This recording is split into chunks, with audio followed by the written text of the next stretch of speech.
Hi, welcome to this new chapter of the Wi-Fi Troubleshooting Fundamentals course. In this, we will talk about Layer 2 retransmissions. As you can see, Layer 2 retransmissions is the number one mortal enemy of any WLAN performance going on. Okay, so let's quickly write that down. Always remember this: the mortal enemy of a WLAN performance is Layer 2 retries, okay, or layer 2 retransmissions. Now, as we know, in a Wi-Fi medium, whenever a unicast frame is sent from a source to the destination, it has to be acknowledged, right? Every unicast frame is acknowledged in the Wi-Fi world. That's how the source figures out that the destination has received that frame from me or not. Okay, so if a collision happens, let's say a collision happens, or the unicast frame gets corrupted. Okay, the unicast frame is corrupted, which means the CRC will fail. Okay, and in both the scenarios, the destination will not send an ACK back, right? So if there's a source here and a destination here, and this sends a frame or something, let's say a collision happens here and the frame gets lost or frame gets dropped, a collision happens, boom, cannot move forward. Or if the frame does reach the destination where the CRC has already failed, the destination is not able to decode the frame, it's again not going to send an ACK. In both the scenarios, the source will realize that, okay, my frame has not got delivered to the destination, and in both the scenarios there is going to be a retry happening, right? A retransmission will happen in both these scenarios. Okay, so keep that in mind. Now, excessive layer 2 retransmissions is what the problem is. So excessive layer 2 retries is the main problem in the Wi-Fi world.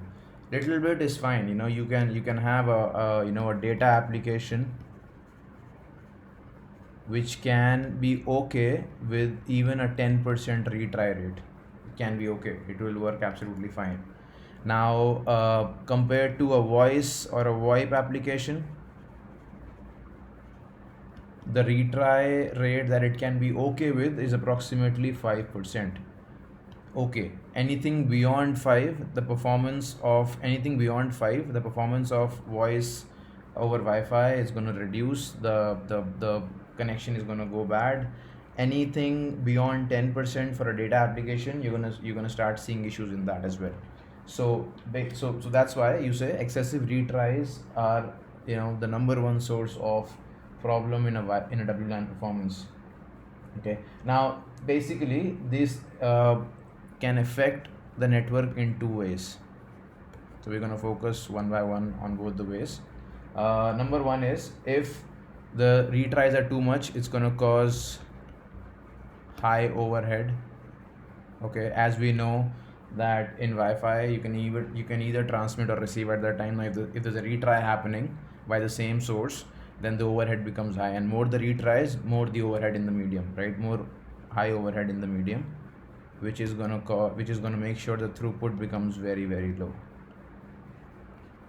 That's number one problem. Now, the second problem is, if the application data has to be retransmitted at layer 2, the timely delivery of the application data will be affected.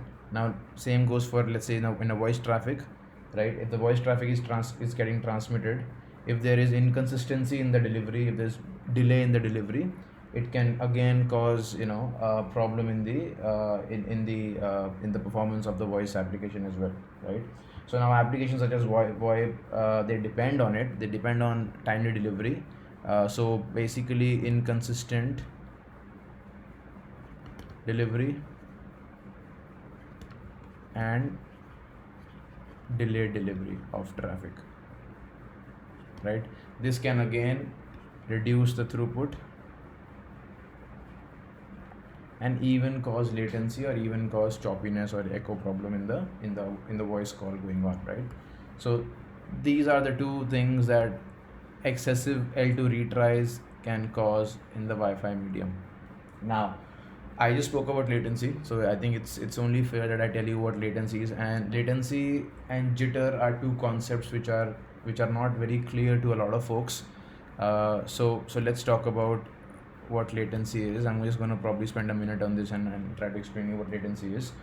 So latency is nothing but the time taken to deliver a VoIP packet from the source to the destination. As simple as that. Let's say there's a source here and the destination here. A VoIP packet going from source to destination, the time taken to deliver is called latency. Nothing fancy, it's as simple as that. Okay, that is what is called latency. Now, a delay in the delivery, which means increased latency of a VoIP packet, again it can cause echo problems, right? So now if there are excessive retries happening on layer 2 and the latency goes high, which means there is a delay in delivery of the packet, then you can experience echo problem. That's why when there's a voice call going on and you are able to see your own voice, hear your own voice, basically there's an echo going on. That's the problem. You are actually experiencing a lot of layer 2 retries.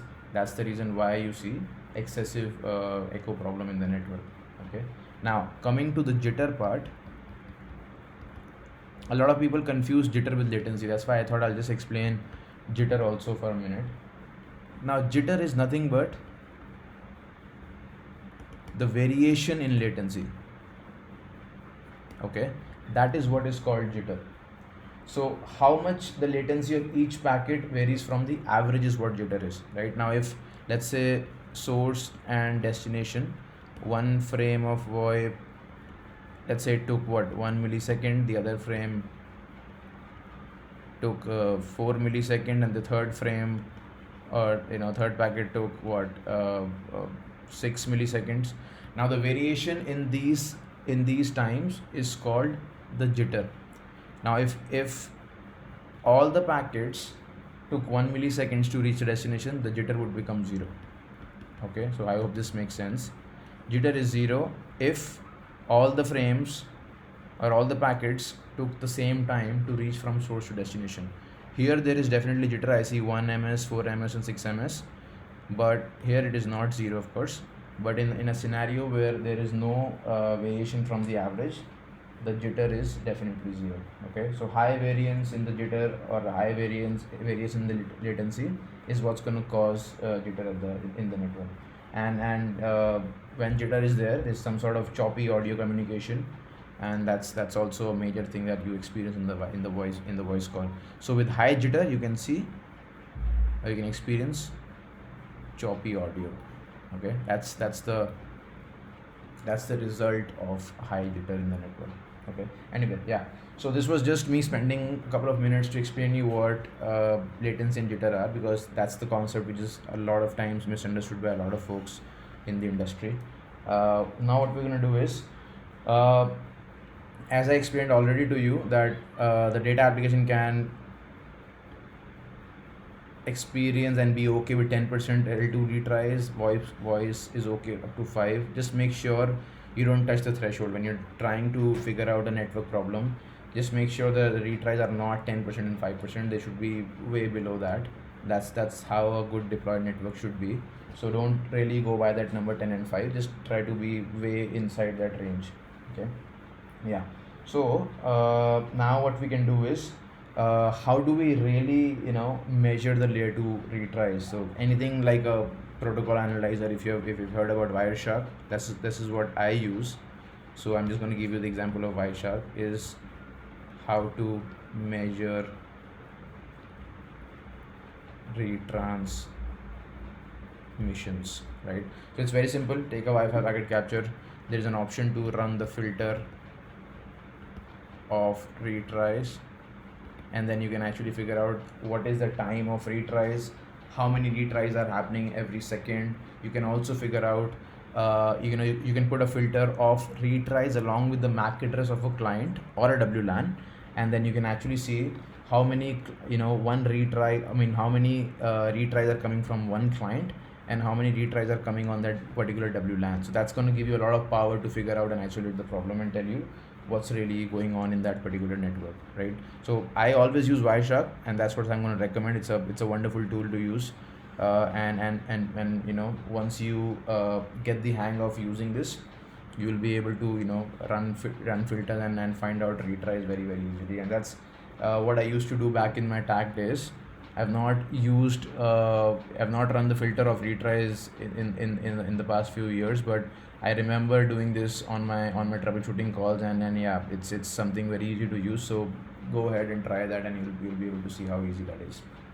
Now, so now what we need to do is prevent L2 retransmissions, right? Now the problem is that layer 2 retransmissions can happen because of many things.